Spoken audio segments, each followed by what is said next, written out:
নমস্কার বন্ধুরা, welcome to R K sports. আশা করি তোমরা সবাই সুস্থ ও অনেক ভালো আছো। বেশ কিছু গুরুত্বপূর্ণ আপডেটস নিয়ে আজকে কিন্তু এই ভিডিওতে কথা বলতে চলেছি। তো বন্ধুরা, এতদিন কিন্তু ভিডিওতে কোনো রকম আপডেট শেয়ার করিনি, তার একটাই কারণ ছিল ভারতীয় ফুটবল নিয়ে কিন্তু কোনো ভালো পজিটিভ আপডেট ছিল না। আর ইন্ডিয়ান ফুটবলের এই মুহূর্তে সবথেকে আলোচনার বিষয় যেটা দাঁড়িয়েছে সেটা হচ্ছে আইএসএল কবে শুরু হবে। আর ইন্ডিয়ার যে ম্যাচটা বাংলাদেশের এগেনস্টে হেরে গেল, সেইখান থেকে তারপর ইন্ডিয়ান ফুটবল নিয়েও কিন্তু বেশ আলোচনা চলছে। যাই আলোচনা চলছে সেটা সমর্থকদের মধ্যে হচ্ছে, কারণ এআইএফএফ এর সভাপতি যিনি এখন রয়েছে সে কিন্তু কোনো রকম ভালো কোনো খবর ইন্ডিয়ান ফুটবল নিয়েও দিতে পারছে না, আর এইদিকে আইএসএল নিয়েও দিতে পারছে না। তো তাকে নিয়ে কিন্তু বেশ আলোচনা আমাদের সমর্থকদের মধ্যে হচ্ছে।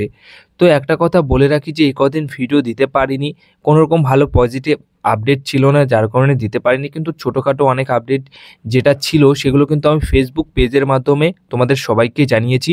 তাই এখনও অবধি যারা ফেসবুক পেজটাকে ফলো করোনি তারা অবশ্যই ফেসবুক পেজটাকে ফলো করে নিও, কারণ ওখানে কিন্তু নিয়মিত সব ধরনের খবর দেওয়া হয় এবং ইউটিউবেও দেওয়া হয়।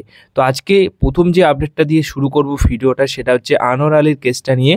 তো দেখো, কিছুদিন আগে জানিয়েছিলাম যে আনোয়ার আলীর যে ইস্যুটা রয়েছে সেই ইস্যুটা নিয়ে যে খবরটা ছিল, আনোয়ার আলী কিন্তু ব্যান খাবে বা আনোয়ার আলীকে শাস্তি পাওয়াতেই হবে, এটাই কিন্তু মোহনবাগান দলের একটা মেন মোটিভ ছিল। তো এআইএফএফ এর কাছে চিঠিতে জানিয়েছিল যে তারা যেন কিছু করে, আনোয়ার আলীকে নিয়ে কোনো শাস্তি যেন দেয়, সে ভুল করেছে সেটার ক্ষেত্রে। কিন্তু এআইএফএফ কোনোরকম কোনো কিছুই আর কি করে না, যার কারণে বাধ্য হয়ে 6 পাতার একটা প্রতিবেদন লিখে কিন্তু ফিফার কাছে চিঠি দিয়েছিল মোহনবাগান দল আনোয়ার আলীর ইস্যু নিয়ে। তো সেখানে সেই চিঠির সাড়াতে ফিফা কিন্তু জানিয়ে দিয়েছে যে খুব তাড়াতাড়ি কিন্তু আনোয়ার আলীর এই বিষয়টা নিয়ে তারা কোনো সিদ্ধান্ত জানাবে। মানে ফিফা এই বিষয়টা নিয়ে সাড়া দিয়েছে, মানে আনোয়ার আলীর কেসটা কিন্তু এবার কিছু না কিছু জায়গায় গিয়ে শেষ হবে, মানে শাস্তি এবার হয়তো পেতেই পারে, এটুকু বলতে পারি। কারণ ফিফার কাছে পাঠানো মানে শেষ যে জায়গাটা থাকে সেটা হচ্ছে ফিফা, সেখানে পাঠানো মানে কিছু না কিছু শাস্তি কিন্তু আনোয়ার আলী পাবে। এবং এটাই কিন্তু সেই প্রতিবেদনের সাড়াতে ফিফা জানিয়েছে যে খুব তাড়াতাড়ি কিন্তু আনোয়ার আলীর ইস্যুটা নিয়ে কোনো না কোনো সিদ্ধান্ত তারা জানাবে। তো এটা আনোয়ার আলীকে নিয়ে একটা আপডেট ছিল।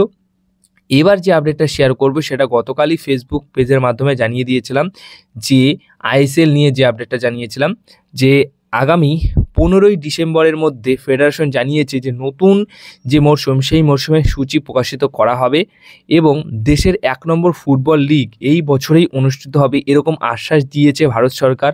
আর এই সূত্রেই কিন্তু ফেডারেশন 15ই ডিসেম্বরের আগে নতুন মরশুমের সূচি প্রকাশিত করা হবে, এমনটাই কিন্তু জানিয়েছে। কিন্তু এখানে আর একটা বিষয়, মানে নতুন আপডেট বা নতুন বিষয়, সেটা হচ্ছে আইএসএল যেহেতু পিছিয়ে গেছে, যার ফলে কোনোরকম কোনো ব্রডকাস্টার হয়তো পাওয়া মুশকিল হবে। তাই যে ন্যাশনাল চ্যানেল রয়েছে ডিডি দূরদর্শন, যেরকম ছোটোবেলায় আমরা এই চ্যানেলে অনেক কিছু দেখেছি, সেই দূরদর্শনে কিন্তু আইএসএল দেখানো হতে পারে। মানে ভারতের একদম অফিসিয়াল ফ্রি চ্যানেল, সেই ফ্রি চ্যানেলে কিন্তু দেখানো হতে পারে, মানে দূরদর্শন টিভি চ্যানেলে কিন্তু আইএসএল দেখানো হতে পারে, এমনটাই কিন্তু খবর রয়েছে। দেখা যাক, আবার আমাদের 15ই ডিসেম্বর অবধি কিন্তু অপেক্ষা করতে হবে। ফেডারেশন কিন্তু এরকমই একটা বার্তা দিয়েছে, এরকমই একটা প্রতিবেদনের মাধ্যমে বার্তা দিয়েছে সমর্থকদের উদ্দেশ্যে আইএসএল নিয়ে।